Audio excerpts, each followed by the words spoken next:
How do you discover your passion? How do you discover what you're actually passionate about in this world, where your time and where your energy should go into, and how to know what you should be doing more of to get to that place? Today's conversation is really, really powerful. It is with John R. Miles, who's a recognized expert on intentional behavior change, leadership, and personal mastery.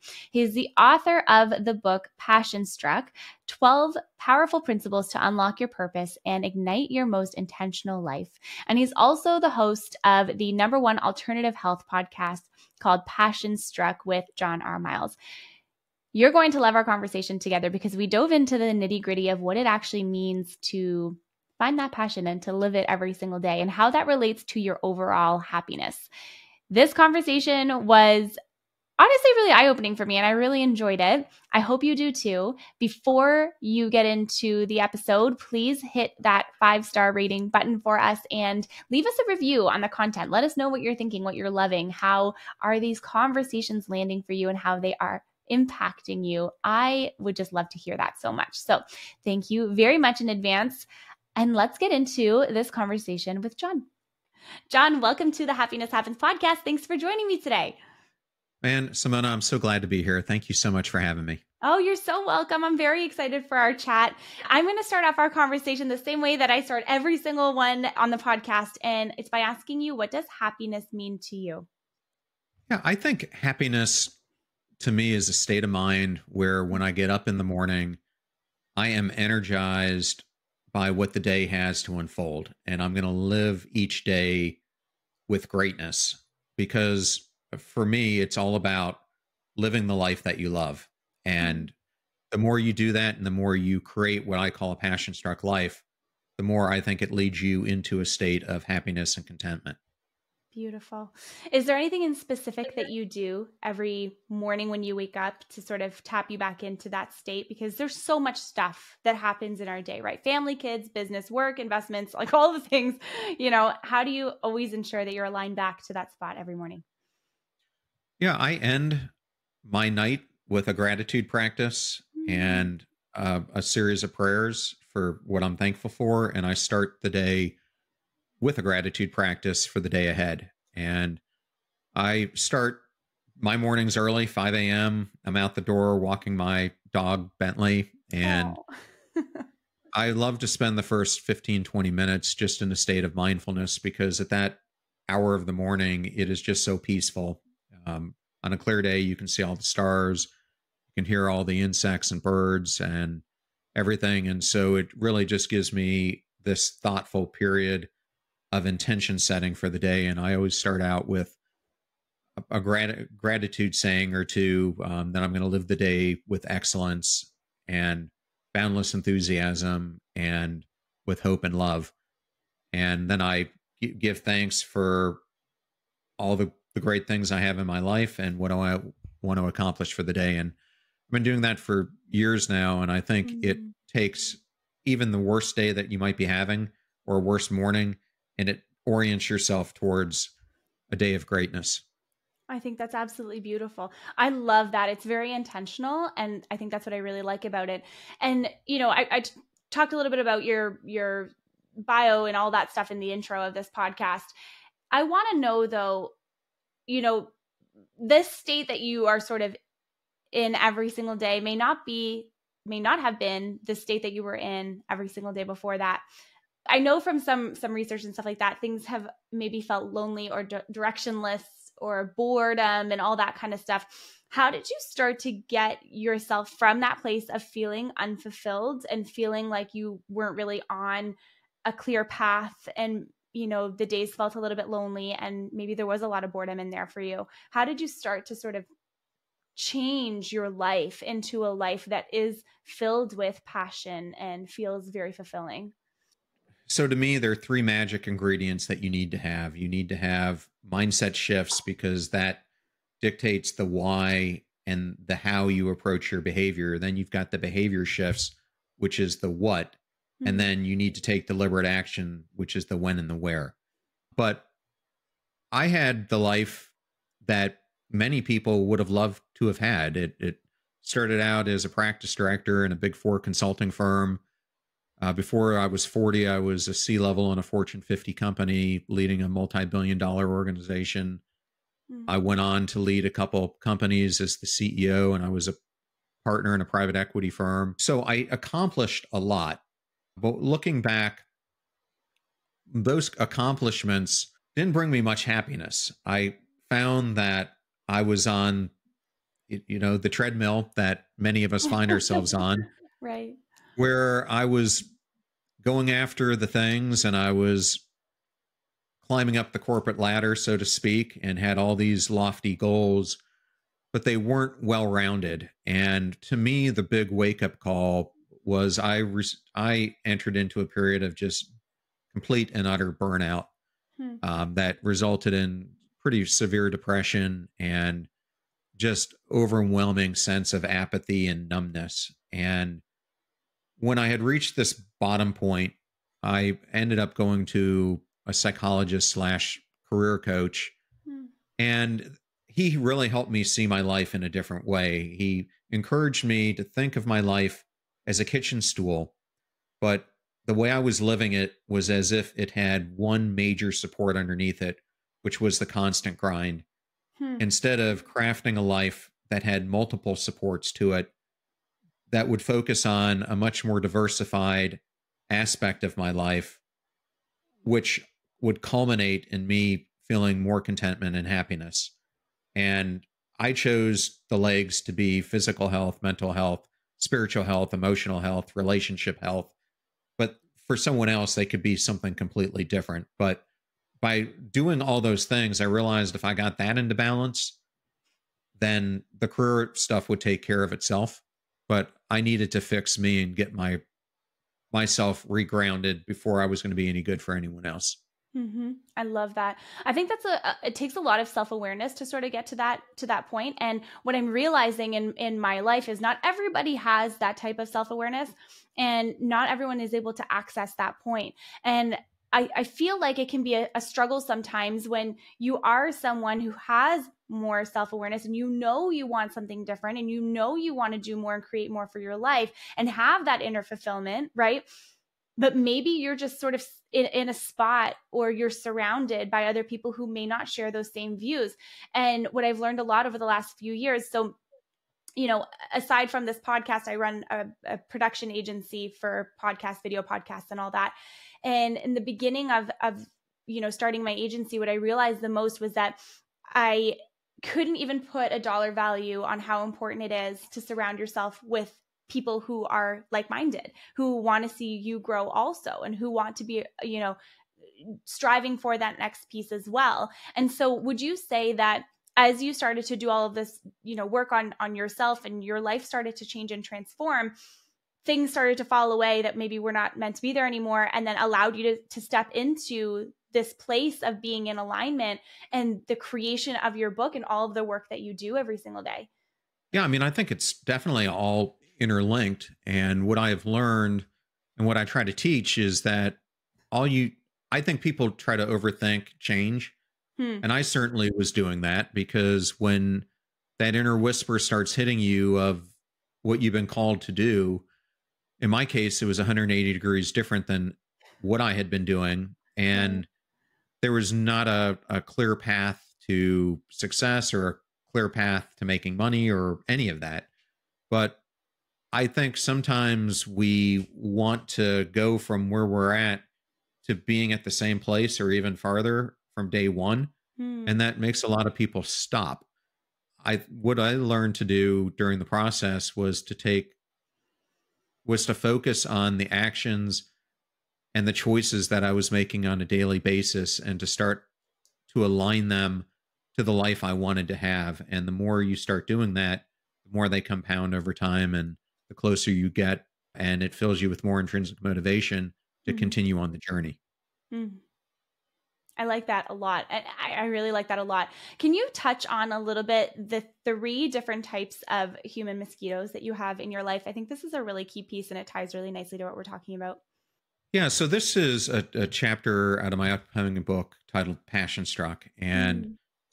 what I was doing here was, the book is made up of those three sections that I talked about earlier in my own life: the mindset shifts, the behavior shifts, and the psychology of progress. And this is the third principle in the mindset shift section. So, just to set this up, what I recommend in the book is that you start out by being a mission angler, meaning you're doing exercises in life crafting. And from there, you become a brand reinventor, which is really all about the constant need to reinvent ourselves. But after you've found what your mission is and you're starting to reposition yourself, even before I find fear and doubt starts coming into the picture, we're often confronted with the naysayers in our life, the negative influences who halt us sometimes right in our tracks before we get even further. And I was on one of those walks that I talked about at the beginning. Mm-hmm. And when I am writing, I like to think about metaphors and ways that I can make this into a teachable moment that people will remember. And I happened to think about invisible influences because I had been reading Jonah Berger's book, and it, like a light bulb clicked. And at the same time, I decided to listen to a radio program, and the host was asking the audience, what's the most dangerous animal on the planet? And I think, like everyone who was calling in, my thought immediately went to sharks or poisonous jellyfish or snakes or spiders, you name it. Never in a million years did I think the answer was going to become the mosquito, but the mosquito kills more people in a year than all sharks together do in 100 years. Oh, It's like wow. 1 million to 2 million. Yeah, 1 million to 2 million people per year. That's crazy. And it got me thinking that just like these pesky mosquitoes, that we can feel their presence sometimes if they're buzzing around, but oftentimes we don't even realize their invisible influence until they strike. And it made me think that the same thing goes with the human mosquitoes in our life, which are the people that derail our hopes and aspirations. And so in this chapter, I outlined three. I originally had more, but to keep it simple, I focused on three. And the first is what I call a bloodsucker. And these are, you can think of them as your boundary destroyers. They're those manipulative people who want every ounce of blood that they can get from you, and they're not going to stop until they extract their flesh. I also then came up with the invisible suffocator. So these are the glass half empty pessimist in your life. It's like the aunt who you tell you've got this great job opportunity with, and she immediately starts telling you about the impact it's going to have on your family, your social life, how much more hours you're going to have to work. I think we've all seen that person before. And then the last one is the PETA, or the pain in the ass. And I think we all can relate to the PETAs in our lives. It's the person who loves to talk about themselves, but never wants to hear about what's going on with you. And so when you're trying to tell them what's going on with you, they can't get out of their own way. Or it's that client that you have that, even though they know you've got a big book of business, they think that they should be the only priority for you. It's those types of people in your life. And the importance is, once you understand what the three are, you can then start doing an audit in your life. And the way I recommend people think about this in a simplistic way is just imagine yourself either shooting a gun at a target, or shooting archery and trying to hit the bullseye. So just think about the people who are in the bullseye, or the circles that surround it, and start putting them on a piece of paper into it, those people who have the most influence over you. And then think about the mosquito types that I just went over, and see if any of those resonate with those people. Because I think you will surely find that more people than you recognize before going through this exercise fit into one of these three mosquito types. And once you recognize them, you now have the gift to then make a decision on what you're going to do about it. Now, based off what you talk about in the book, and then also based on just everything you teach and, your own interactions in your life, what would you suggest people start to do when you start to realize what category people fall into in your life?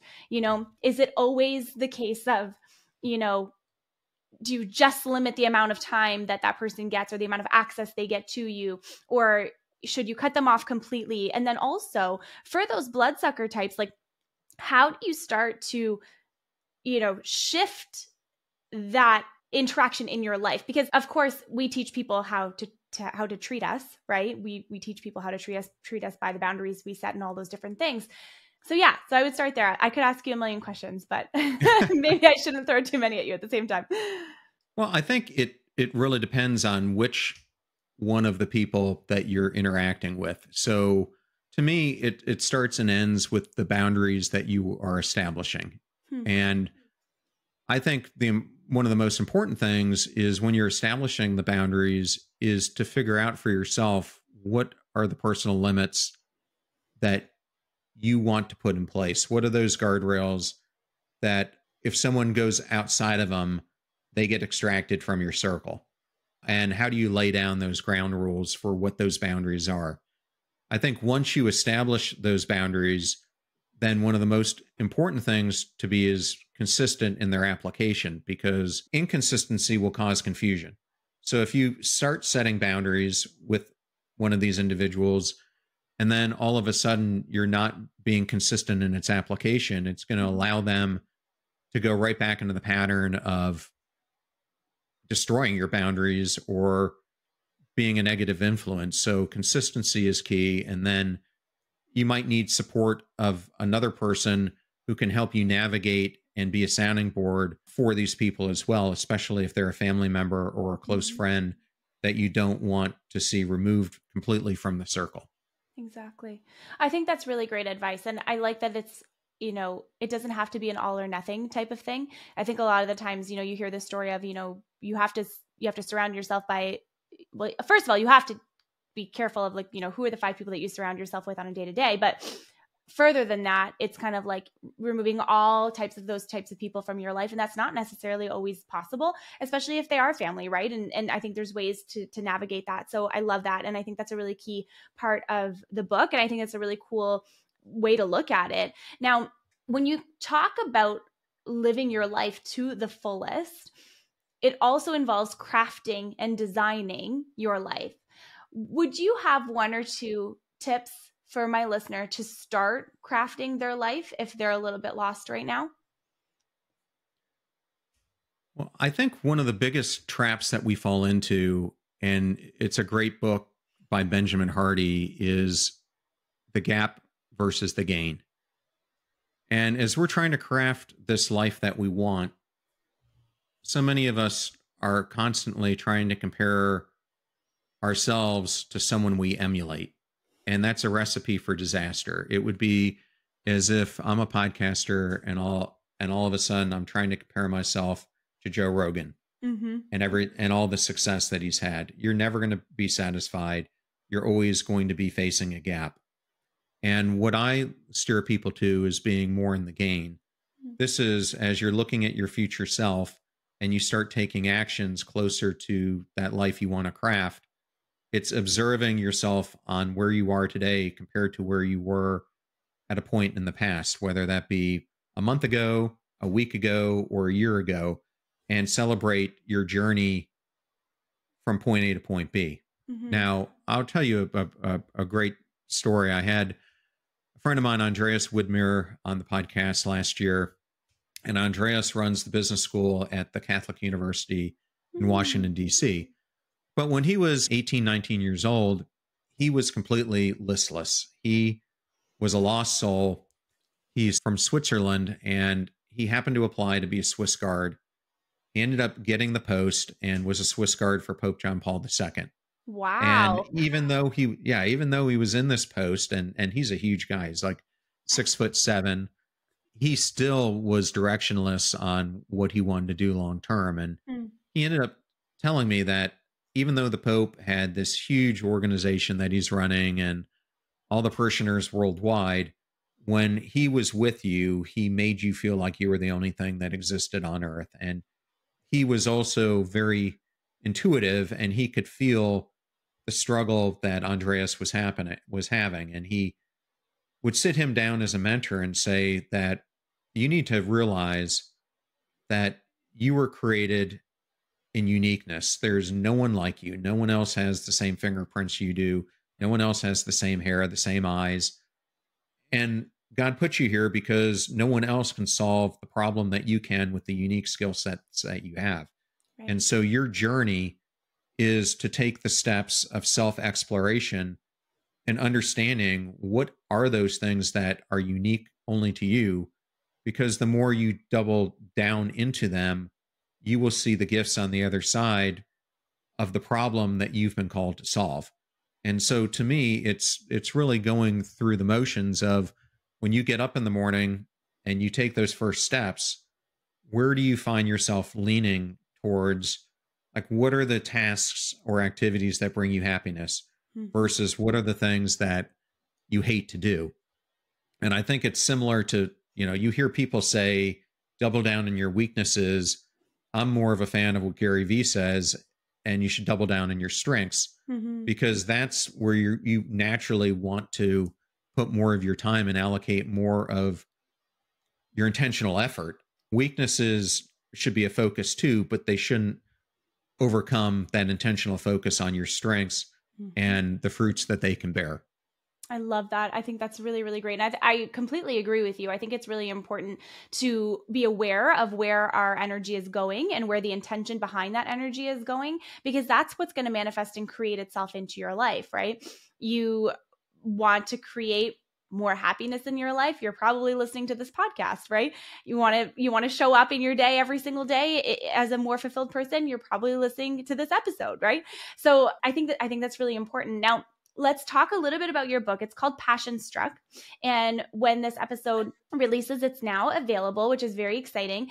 I'm sure you get all kinds of questions about the book, but where I always want where I always get really curious is the why behind things. So why did you write this book?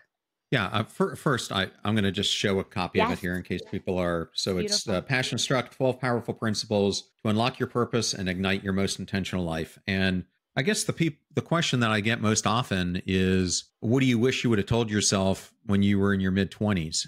Hmm. And my answer is, I would have told myself to read this book because I actually wrote this for my son and daughter who are 19 and 25 themselves, and I dedicated it to them. But what I'm trying to do with the book, which can be anyone from their age to a high achiever who might be trying to get to the next level, to someone who's completely stuck at some point in their life, is to give you different life principles that I have researched that 700 of the most successful people you will ever find across every dimension you can conceive are using to create their own passion struck lives. These are people like Jeff Bezos, Oprah Winfrey, Bono, Derek Jeter, Mark Cuban, Gary Vee, who I mentioned, Jim McKelvey, the co-founder of Square, Mhm. astronauts,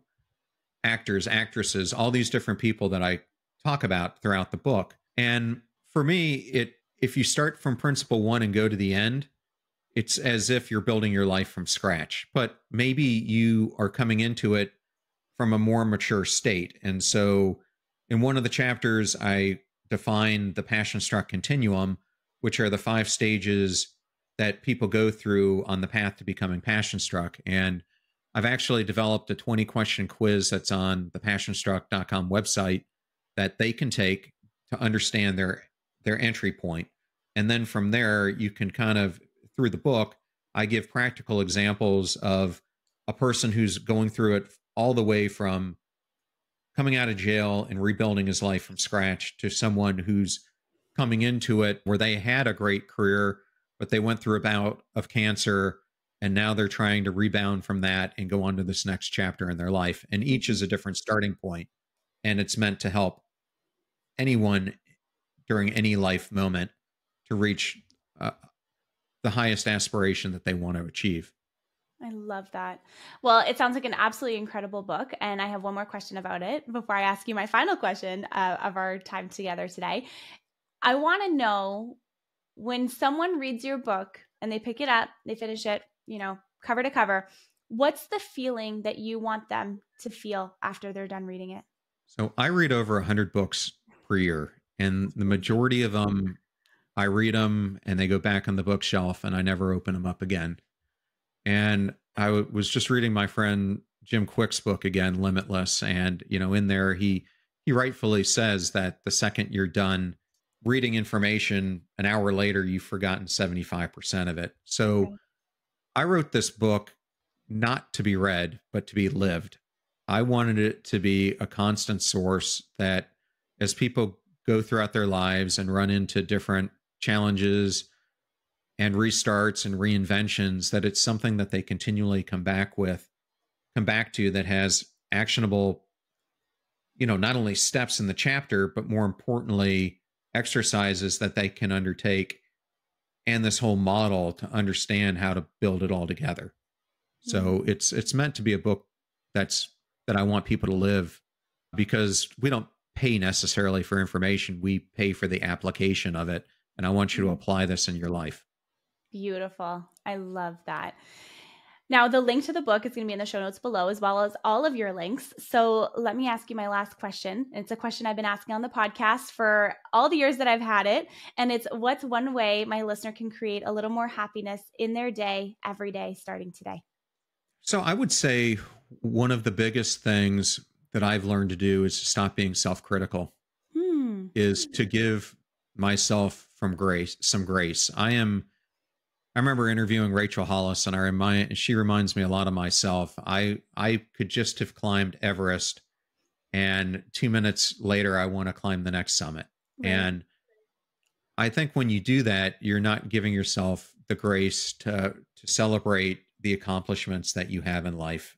And also, you need to give yourself grace that you're going to make mistakes, that you are, for every step you take forward, you're also going to have some steps backwards, and that's okay. Learn from it, forgive yourself, depending on the mistake that you're making, and grow. Mm. Because no matter where you're at, no matter what addiction you have, no matter what you might be going through, there is hope on the other side, because ultimately you matter. Your life is not just a point in time, it matters. And you were put on here to do something incredible to serve humanity. Even if that's just impacting one person, you've mattered. And I think that's what I would want to tell people. That's absolutely beautiful. Thank you so much, John, for joining me today on the podcast. It was my honor. Thank you so much for having me. You're welcome. Thanks so much for tuning into our conversation today. Be sure to grab John's book at the link in the show notes below and connect with us. Let us know what you think. I hope you have a beautiful day today. And remember that happiness happens when you're least expecting it.